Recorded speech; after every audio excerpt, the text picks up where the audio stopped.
Hi everyone, this is my video about what's wrong with Terminator Zero. I actually recorded a review of this right after I finished watching it like a week ago, but for some reason Power Director can't separate the audio track, which I usually do for these videos, so I'm just going to redo it as a screen capture. And luckily, since like I said, it's been like a week and I don't know.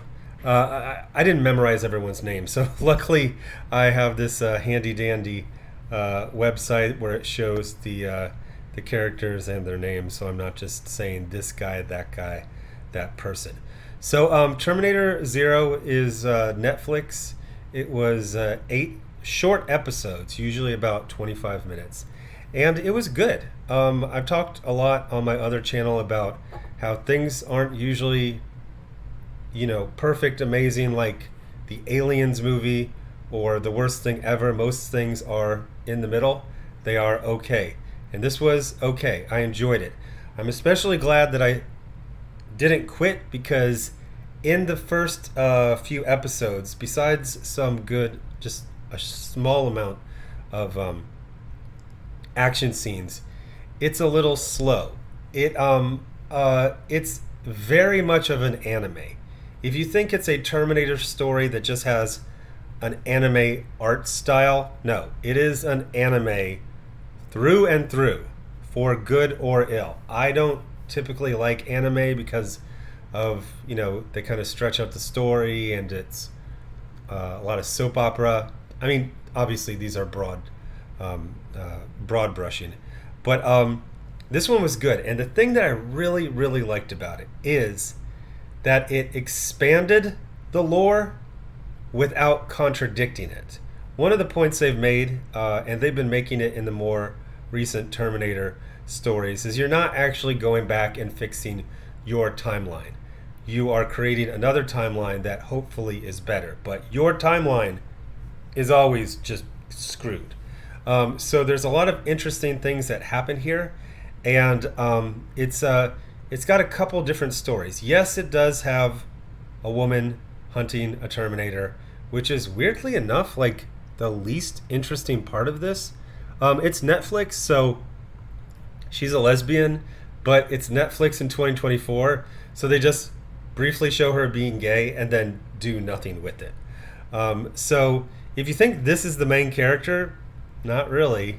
This is this is the main character, Malcolm Lee, who is a character you think you're like, okay, I get it. He's the scientist. There is a lot more to it. Especially, I am telling you, if you start to watch this. Oh, full disclosure, I watched this at 1.5 times speed, but due to the slow pace, 1.5 made it a normal pace.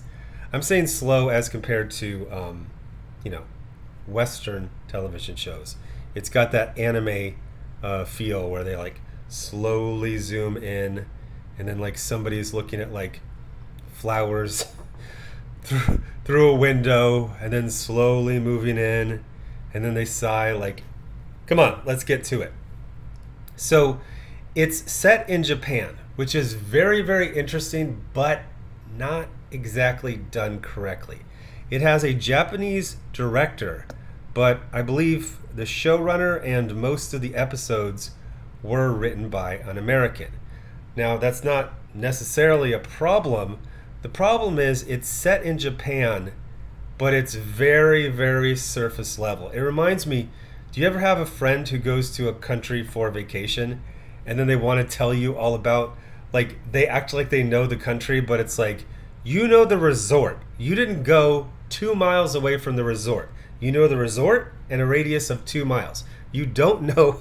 So it feels like somebody, and I remember when the lockdowns were ending, Japan was pretty strict, but for a while there, you could go there, but you had to go around with a tour guide. And I mean anytime you left your hotel. And I was like, that's lame. I'll wait till that rule is over. But it feels like all of the knowledge of Japan and Japanese culture from the showrunner came from a trip to Japan at the end of lockdown where it was just empty streets and a tour guide giving you like just some bare basic description of the culture. So if you look at the screen, you're going to see several characters. These three images, that's actually one character, herself, an AI. Weirdly enough, there is a Terminator. There are lots of Terminators, but it's not really about that. It's about him, her, and her. And then he's got this family. And if you're like, oh, well, they're not, they're like half the show. So, and the thing that was weird is that, again, I'm not an expert in anime, but the grown-ups, the Terminator, and the backgrounds look like they come from a different show than the kids. The kids look like that kid from, what is it, Spritle from Speed Racer? Like they look like they belong to a different world. So it's very kind of jarring. But it's 8 episodes, each one about a half hour. So this is 4 hours of content. And I really liked delving into a world. So the situation is that, you know, there was Judgment Day, but it happened everywhere except for Japan, because Japan is protected. I'm putting that in quotes because it's in doubt when you watch this. Japan is protected by Kokoro, which is an AI that was created by this the actual main character of the story. And so Kokoro essentially does... Kokoro is not allied with Skynet. Kokoro protects with a missile defense system Japan, so Japan survives when everyone else doesn't.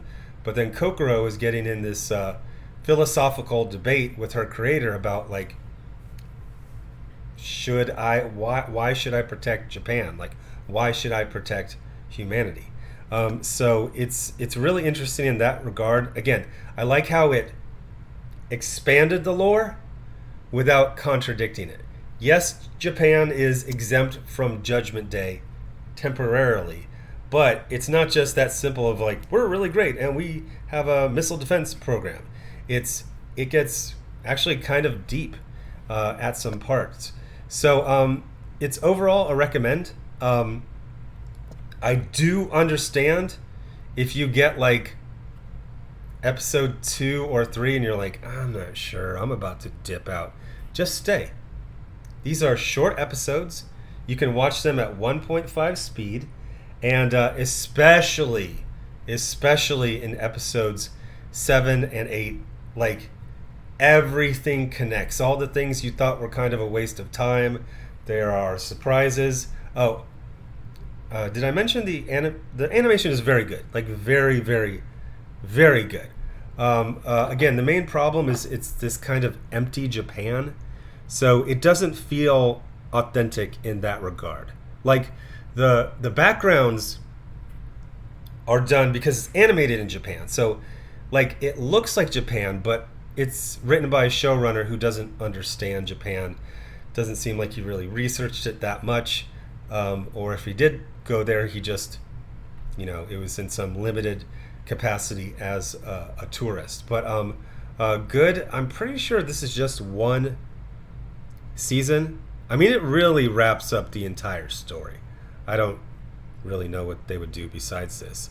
But overall recommend, but you gotta stick with it. If you don't stick with it, you're just gonna waste your time watching the first. It's not like nothing happens in the first 3 or 4 episodes, but it's a lot of setup. Some action sequences, like I said, good animation, but you're like, oh my gosh, the family again? Seriously? Don't worry. It's good if you stick with it. So that's it. And yes, I have a lot of tabs open.